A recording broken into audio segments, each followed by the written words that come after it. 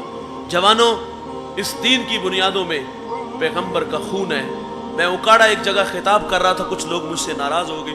وہ کیا اقبال نے کہا تھا کہ چمن میں تلخ نوائی میری گوارا کر، زہر بھی کرتا ہے کبھی کار تریاکی، سچ آکھیے تے پامڑ مچتے رہے۔ جب کسی کے مفاد پہ زد پڑے تو تکلیف تو ہوتی ہے، تو میں نے وہاں برملا برجستہ یہ کہا تھا کہ دین حجروں میں بیٹھ کے نہیں پھیلا، نذرانے وصول کر کے نہیں پھیلا، ہاتھ چما کے نہیں پھیلا، محنت سے پھیلا ہے، جستجو سے پھیلا ہے، تبلیغ سے پھیلا ہے۔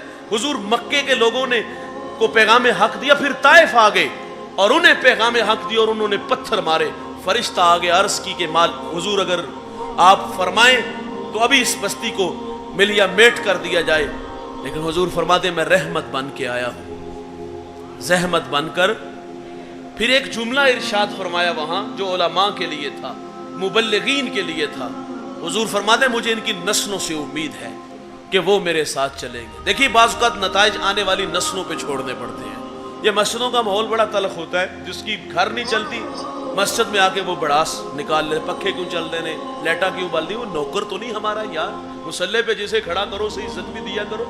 لیکن یہ محراب و منبر کے ورثاء دل کے بڑے ہوتے ہیں اور درگزر کا پہلو بھی غالب ہوتا ہے۔ یہ نہیں کہ انہیں بات نہیں آتی یا بات کرنے کا آگے سے جواب دینا نہیں آتا، سب کچھ آتا ہے، لیکن یہ اپنے منصب سے وفا کرتے ہیں۔ لیکن کبھی کبھی دل برداشتہ بھی تو ہو ہی جاتے ہیں نا، اور کیفیت بنتی ہے کہ ہمیں تو سجدے سے غرض ہے، جو یہاں نہیں تو وہاں سے کام بھی کرنا ہے، اتنے نہیں تھے کدھر اور سے ہی۔ حضور فرماتے بعض کا نتائج آنے والے لوگوں پہ چھوڑنے پڑتے ہیں، آنے والی نسلوں پہ چھوڑنے پڑتے ہیں۔ حضور کو طائف میں طائف کے اوباشوں نے پتھر مارے، عرض کیا ان کے لیے بد دعا کریں، فرمایا میں رحمت بن کے آیا ہوں زحمت بن کر۔ اور یہ جملہ علماء کے لیے تھا، فرمایا مجھے ان کی نسلوں سے امید ہے۔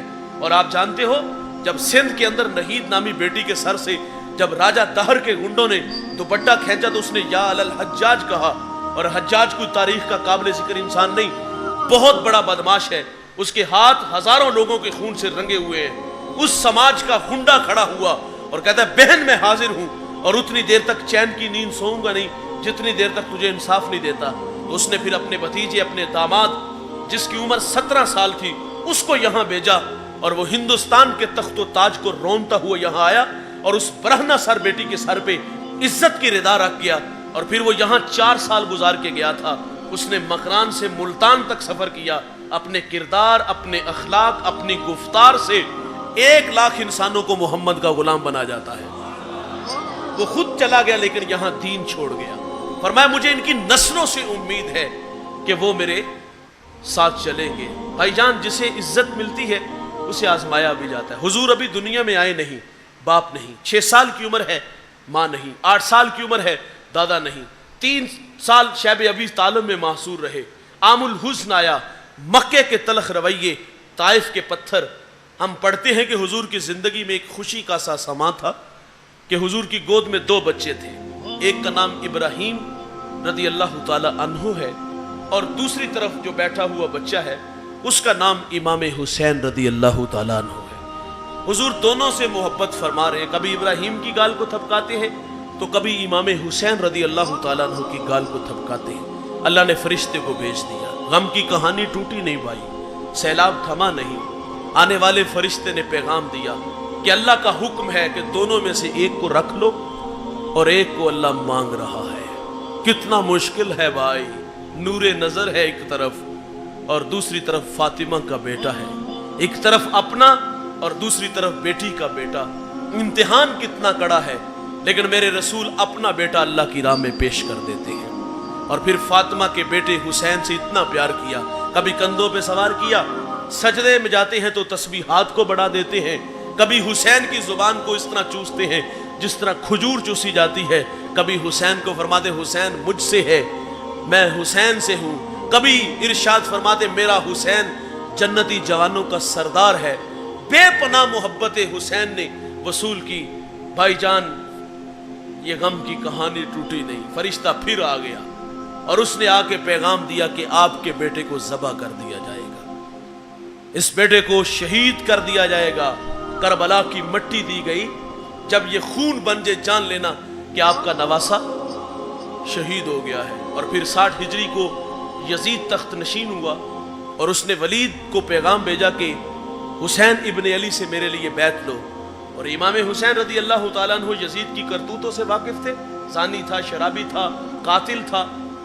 ایک دفعہ یہ حج کے لیے، حج کا موسم تھا شاید، اور یہ آیا ہوا تھا، امام حسین بھی تھے، آپ پاس سے گزرے تو یہ شراب پی رہا تھا، جام بڑھاتے ہوئے کہتے حسین پی لو۔ اللہ نے قرآن میں نمازیوں کے لیے خرابی کہی ہے، شرابیوں کے لیے نہیں کہی، تو آپ الیاذ باللہ کہتے آگے بڑھ گئے۔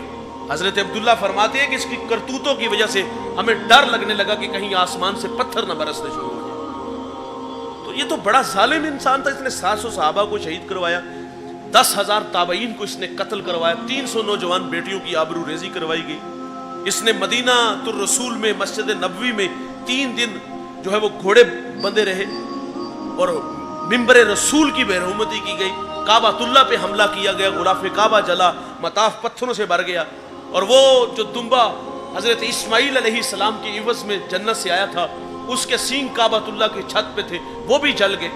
تو آپ تو اس کی کرتوتوں سے واقف تھے۔ خیر، ولید نے رات کی تاریکی میں امام حسین رضی اللہ تعالیٰ عنہ کو طلب کیا، اور امام جانتے تھے کہ ولید رات کو کسی سے ملاقات نہیں کرتا، بات خطرے سے خالی نہیں لگ رہی۔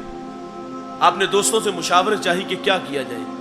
دوستوں نے کہا کہ چند ساتھی ساتھ لے جاؤ، اگر حالات ٹھیک نہ ہوئے تو آپ آواز دیجئے گا، ہم دارالامارت کی دیواریں پھیلان کر کے اندر آ جائیں گے۔ امام حسین رضی اللہ تعالیٰ عنہ ملاقات کے لیے گئے۔ ولید نے بتایا کہ یزید تخت نشین ہے، آپ کا والد کاتب وحی حضرت امیر معاویہ رضی اللہ تعالیٰ عنہ، آپ کا وصال ہو گیا ہے، اور آپ ولی عہد یزید ہے، اور وہ بیعت کے لیے کہہ رہا ہے۔ امام حسین فرماتے میرے جیسا شخص رات کی تاریکی میں چھپ کے بیعت نہیں کرے گا۔ آپ واپس آنے لگے تو مروان بن حکم، یہ اس کا نائب تھا، اس نے سرگوشی کی کہ اگر یہ شخص چلا گیا تو اس پر قابو پانا مشکل ہوگا۔ تو کہا کیا کیا جائے؟ کہا قتل کرو یا پھر بیعت لو، نہیں کرتے تو سر کاٹ کے دمشق میں یزید کی بارگاہ میں بھیج دو۔ اچھا، جب یہ بات کی نا تو امام حسین نے سن لیا۔ ایسا نہیں ہوا کہ جلدی جلدی آپ باہر چلے گئے ہو، بلکہ انہی قدموں سے واپس پلٹے۔ فرمایا ولید کیا کہا؟ کہا حضور ہم آپس میں کوئی بات کر رہے تھے۔ فرمایا میں نے سن لیا ہے۔